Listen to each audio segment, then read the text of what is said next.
with many early indicators suggesting this real estate cycle is coming to an end, such as the yield curve, the Fed pausing rates, and the pivot looking probable in the year 2024. Savills stock, negative year-on-year growth for the housing market, and according to the Psalm recession rule, the UK is already in a recession. We will talk about both the bullish and bearish cases. This rule was invented by an analyst called the Psalm, and the rule tracks unemployment. It states, if the unemployment 3-month moving average rises over 0.5 points, this signals we are in a recession. So we're not quite there yet. As you can see, we're about 0.33. If this goes to 0.5, then the USA are officially in a recession, at least according to this indicator. If we go back to look at the past recessions, you can consider this a lagging indicator. We could ignore the 2020 pandemic because it was kind of a black swan event, but nevertheless. And if we add the S&P on top of this indicator, we would have realized that we already lost a huge percentage of the stock market when this indicator triggered. So in 2020, lost 30%, and in 2008, we lost 13% by the time this triggered. However, in 1989, 1990, the recession wasn't as severe because productivity was increasing, because we had the dot-com boom. The internet was booming, but productivity was increasing. That's why the stock market increased whilst house prices crashed. If we now look at the United Kingdom's unemployment rate, you can now see, according to this indicator, we are already in a recession. And if we consider unemployment rate is the last domino to fall which confirms a recession, I'd say probability favours the bearish case. So this triggered in July 2023. And if we go back and take the 18.6 year real estate cycle into consideration and test this indicator,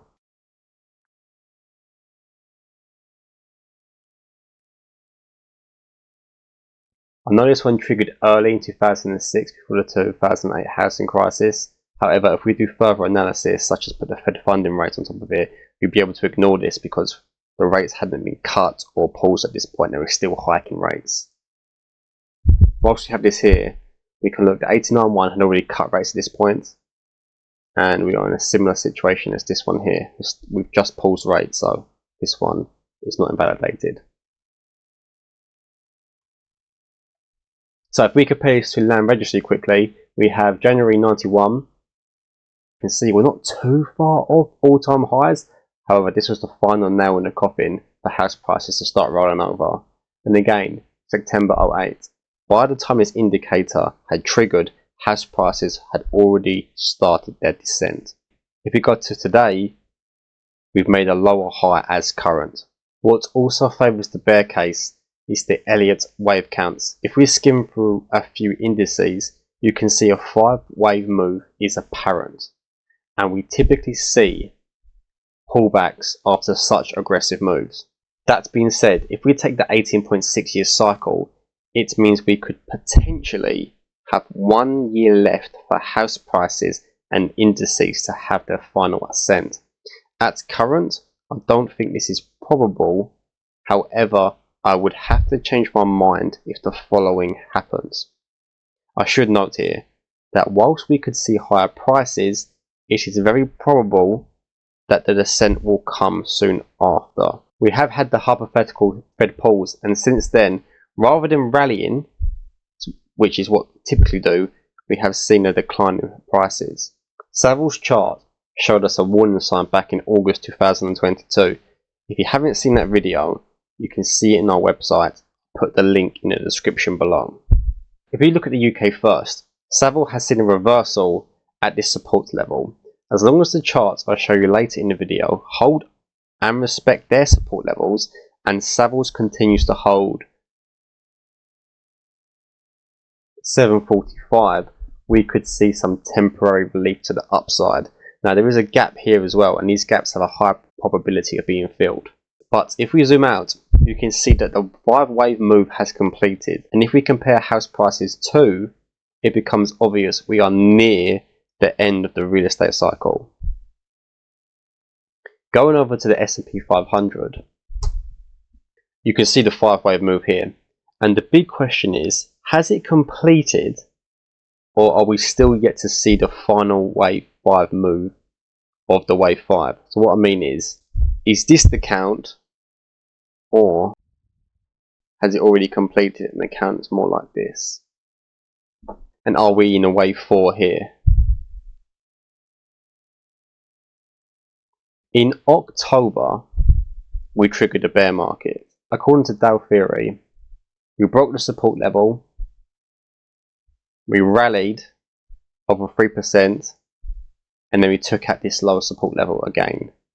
This would have signaled a bear market in October 2023, and it was an invalidation of this Elliott wave count.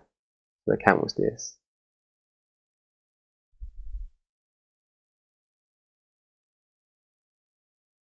However, because wave 4 crossed wave 1, it invalidates the count.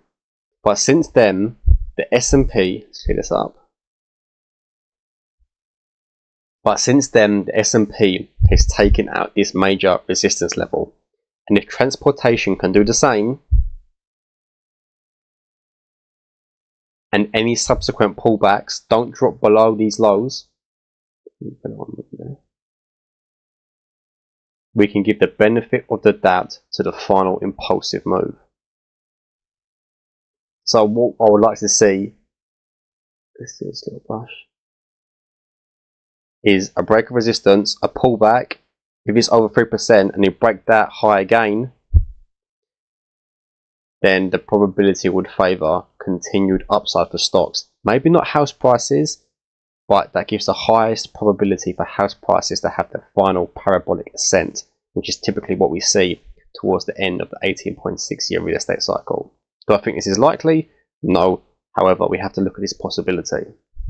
In an ideal world, I would like to see the S&P 500 break above 4,607 as well. Because at the moment, there is a possibility that we are in a 5-wave move down. And if it breaks above 4,600, it invalidates this.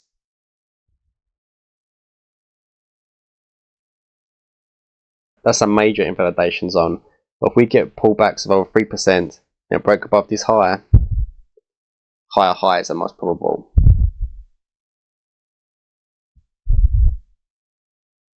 Now you could see maybe prices we've never seen before on the S&P 500. Whilst this bullish case is possible, it's important to remember that 7 stocks currently make up the majority of the stock market. And at all-time highs, this will call back in a lot of retail investors and the herd piling back in. And when sentiment shifts like that, it is generally a good contrarian indicator to start getting out of the market. With these small time reversals, we have seen these across the majority of indices. We have seen them on small caps, so that's a good sign to see. However, we have got a massive rejection wick, and we even saw them on junk bonds.